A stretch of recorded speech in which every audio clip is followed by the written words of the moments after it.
Olá amigos, aqui é Edmilson Barros e você está no canal do YouTube Minutos de Direito Médico. Se você ainda não se inscreveu no nosso canal, se inscreva. Nosso tema de hoje é direção técnica versus direção médica. Afinal, qual a diferença de uma e de outra? Vamos lá?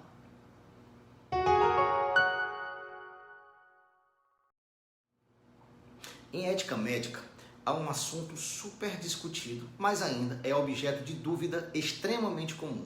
Os tipos de direção de instituições de saúde ocupadas por médicos.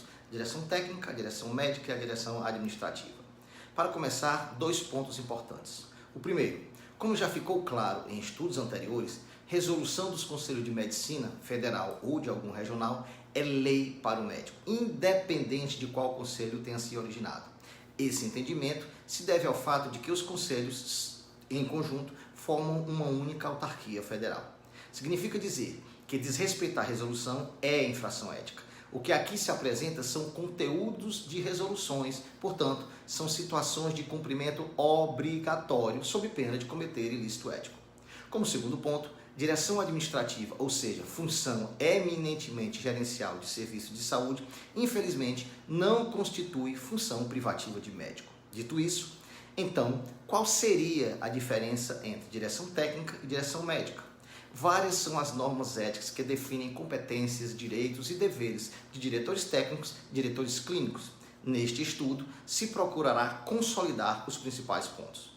A prestação de assistência médica e a garantia das condições técnicas de atendimento nas instituições públicas ou privadas são de responsabilidade do diretor técnico e do diretor clínico, os quais, no âmbito de suas respectivas atribuições, responderão perante o Conselho Regional de Medicina.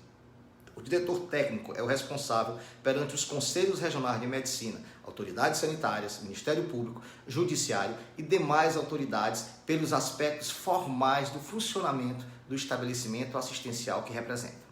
A indicação para o cargo é feita por designação da administração pública ou, nas entidades privadas, por seu corpo societário ou mesa diretora.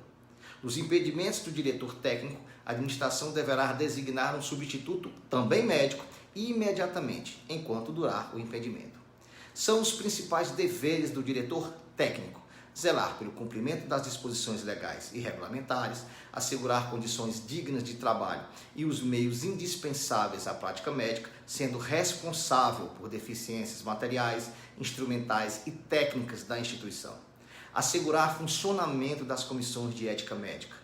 Certificar-se da habilitação dos médicos, exigindo a apresentação formal dos documentos, cujas cópias devem constar na pasta funcional do médico perante o setor responsável.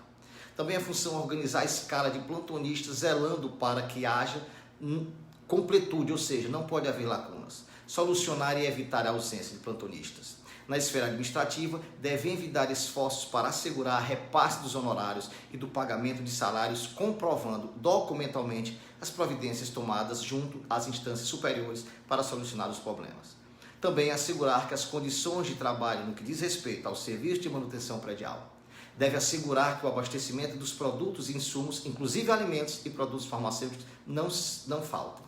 Organização dos setores assistenciais, coordenando ações e pugnando pela harmonia intra e interprofissional. Assegurar que as propagandas institucionais obedeçam às regras éticas da publicidade. Assegurar que as pessoas jurídicas que atuam na instituição estejam regularmente inscritas no CRM. Não pode contratar médicos formados no exterior sem registro nos conselhos de medicina. Que as auditorias de procedimentos médicos sejam realizados exclusivamente por auditores médicos. Que o supervisor, coordenador, chefe ou responsável por serviços assistenciais especializados possua um título de especialista na especialidade oferecida pelo serviço.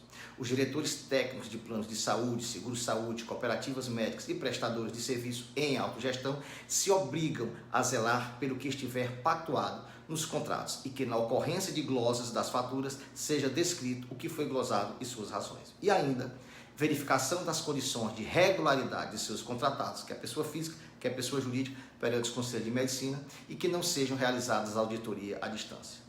E o diretor clínico? O diretor clínico é o representante do corpo clínico do estabelecimento assistencial perante o corpo diretivo da instituição, notificando ao diretor técnico sempre que for necessário. O diretor clínico é o responsável pela assistência médica, coordenação e supervisão dos serviços médicos na instituição, sendo obrigatoriamente eleito pelo corpo clínico.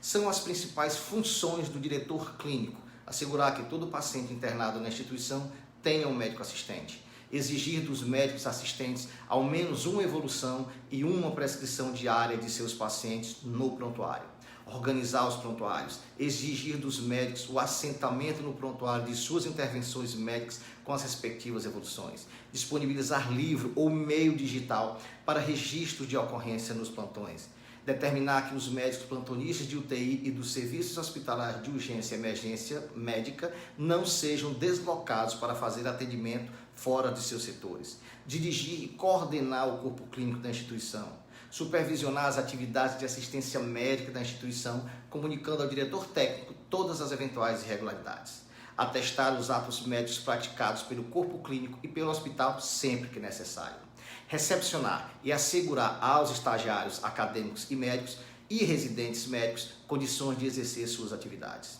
de disposições comuns a ambos os cargos.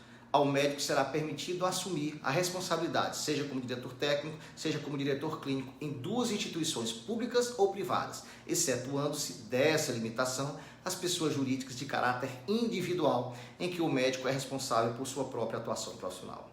É possível ao médico exercer simultaneamente as funções de diretor técnico e de diretor clínico. Para tanto, é necessário que o estabelecimento assistencial tenha corpo clínico com menos de 30 médicos, mas somente poderá acumular a função de diretor clínico quando eleito para essa função pelos médicos componentes do corpo clínico com direito a voto.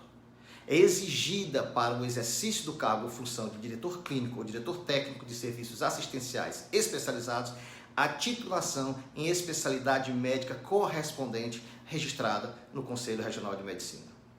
Nos estabelecimentos assistenciais médicos não especializados, basta o título de graduação em medicina para assumir a direção técnica ou direção clínica, ou seja, para o cargo de direção em hospital geral, não há necessidade de título de especialista. Em caso de afastamento ou substituição do diretor técnico ou do diretor clínico em caráter definitivo, aquele que deixa o cargo tem o dever de imediatamente comunicar tal fato por escrito e sob protocolo ao Conselho Regional de Medicina. A substituição do diretor afastado deverá ocorrer imediatamente, obrigando o diretor que assume o cargo a fazer a devida notificação ao Conselho Regional de Medicina, também por escrito e sob protocolo. Por fim, é importante dizer que é obrigatório o exercício presencial da direção técnica e da direção clínica. Com esse estudo, espera-se ter esclarecido as dúvidas de uma vez por todas. Por hoje é só. Participe, mande suas dúvidas. Inscreva-se em nosso canal. Grande abraço a todos e até a semana que vem.